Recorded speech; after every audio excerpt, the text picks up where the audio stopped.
Second. ओ मेरा भरा जमान आया।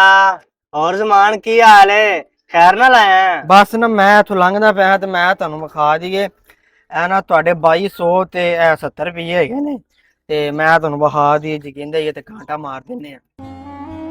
वैसे जमान किड्डा बेशरम बंदा है तू। 2200 पिछे आके तू मेरा बुआ खड़का दिता। लखा की दुकान छड़ के तू इत्थे मेरे को आ गया 2200 रुपया लैन वास्ते। ਇਰਫਾਨ ਭਾਈ ਤੁਸੀਂ ਤਾਂ ਗੁੱਸਾ ਹੀ ਕਰ ਗਏ ਜੇ ਮੈਂ ਤੇ ਇੱਥੋਂ ਲੰਘਣਾ ਪਿਆ ਸਾਂ ਮੈਂ ਕਿਹਾ ਚਲੋ ਤੁਰੰਤ ਟੱਚ ਕਰ ਲਈਏ ਜਿਹੜਾ ਤੁਹਾਡਾ ਖਾਤਾ ਹੈਗਾ ਤੇ ਕਲੀਅਰ ਕਰ ਲਈਏ। ਚਲੋ ਕੋਈ ਗੱਲ ਨਹੀਂ ਤੁਸੀਂ ਖੈਰ ਨਾ ਲਾਓ ਮੈਂ ਕਰ ਲਾਂਗਾ ਮੈਂ ਟੈਨਸ਼ਨ ਨਾ ਲਵੋ ਤੁਸੀਂ ਇਸ ਗੱਲ ਦੀ। ਅਲੀ ਰਜ਼ਾ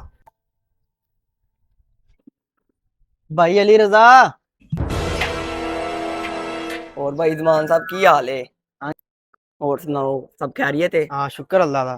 ਮੈਂ ਨਾ ਇੱਥੋਂ ਲੰਘਦਾ ਪਿਆ ਸਾਂ ਤੇ ਮੈਂ ਕਿਹਾ ਵੀ ਖਾਤੇ ਦੀ ਰਿਕਵਰੀ ਕਰਦਾ ਪਿਆ ਸਾਂ।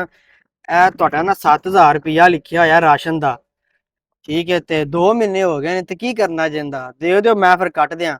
ए तू मेरे 7000 पीछे बैठा है? तू मुंह च क्या 7000 पीछे आकर दरवाजा खड़काता है? ਜੇ ਤੈਨੂੰ ਐਨੇ ਚਾਹੀਦੇ ਨੇ ਨਾ ਤੇ ਸ਼ਾਮ ਨੂੰ ਤੇਰੇ ਕੋਲ 7000 ਰੁਪਇਆ ਤੈਨੂੰ ਦੇਈ ਜਾਵਾਂਗਾ ਦੁਕਾਨ ਤੇ ਆ ਕੇ। ਗਾਂ ਤਾਂ ਤੇਰੇ ਕੋਲ ਸੌਦਾ ਨਹੀਂ ਮੈਂ ਲੈਣਾ ਕਰਨਾ। ਨਹੀਂ ਅਲੀ ਭਾਈ ਗੱਲ ਤਾਂ ਸੁਣੋ ਇੰਜ ਦੀ ਕੋਈ ਗੱਲ ਨਹੀਂ ਤੁਸੀਂ ਗੁੱਸਾ ਕਰ ਗਏ ਨਹੀਂ ਜੀ ਨਹੀਂ ਯਾਰ ਬਸ ਛੱਡ ਦੇ ਹੁਣ ਗੱਲ ਬਸ। ਤਾਂ ਸੁਣੋ ਨਹੀਂ ਨਹੀਂ ਬਸ ਛੱਡ ਦੇ। ਕਿਆ ਬੰਦਾ ਯਾਰ ਪੈਸੇ ਮੰਗੇ ਨੇ ਗੁੱਸਾ ਹੀ ਕਰ ਗਿਆ। अस्सलाम वालेकुम। ਵਾਲੇਕੁਮ ਸਲਾਮ।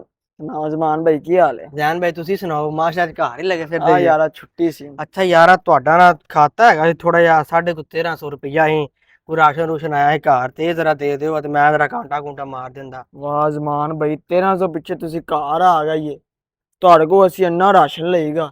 ਜ਼ਮਾਨ ਭਾਈ ਸਿੱਧੀ ਗੱਲ ਇਹ 1300 ਨਹੀਂ ਮਿਲਣਾ। ਇਹ ਬੰਦੇ ਦਾ ਹਮਾਦਾਵਾ ਵੀ ਹੁੰਦਾ ਯਾਰ। ਇਹਨੂੰ ਕਾਂਟਾ ਮਾਰ ਦਿਓ ਕਾਂਟਾ। ਆ ਵੇਖਣਾ ਇਸ ਤਰ੍ਹਾਂ ਇਸ ਤਰ੍ਹਾਂ ਕਾਂਟਾ ਮਾਰ ਦਿਓ ਇਹ ਨਹੀਂ ਮਿਲਣਾ ਠੀਕ ਹੈ। ਰਮਜ਼ਾਨ ਸਾਹਿਬ ਦਾ ਘਰ। ਰਮਜ਼ਾਨ ਸਾਹਿਬ हाँ जी की कहना है? ਪਾਪਾ ਕਿੱਥੇ ਆ? काम से गया की कहना है?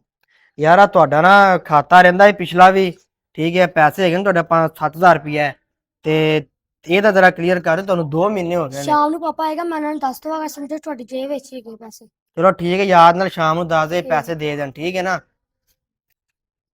ਉਰਾ ਯਾਰ ਗੱਲ ਸੁਣ ਇੱਕ ਕੋਲ ਗਿਆ ਉਹ ਆਂਦਾ ਮੇਰਾ ਅੱਬਾ ਘਰ ਨਹੀਂ ਹੈਗਾ। ਦੂਜੇ ਕੋਲ ਗਿਆ ਉਹ ਕਹਿੰਦਾ ਵੀ ਕੋਈ ਬੰਦੇ ਦਾ ਮਦਾਵਾ ਵੀ ਹੁੰਦਾ ਉਧਰੋਂ ਨਹੀਂ ਪੈਸੇ ਮਿਲੇ। ਇੱਕ ਕੋਲ ਗਿਆ ਉਹ ਕਹਿੰਦਾ ਤੂੰ 13000 ਰੁਪਏ ਚ ਮੂੰਹ ਚੁੱਕ ਕੇ ਘਰ ਆ ਗਿਆ। ਹੁਣ ਇਸ ਹਾਲਾਤ ਵਿੱਚ ਦੱਸੋ ਬੰਦਾ ਕੀ ਕਰੇ।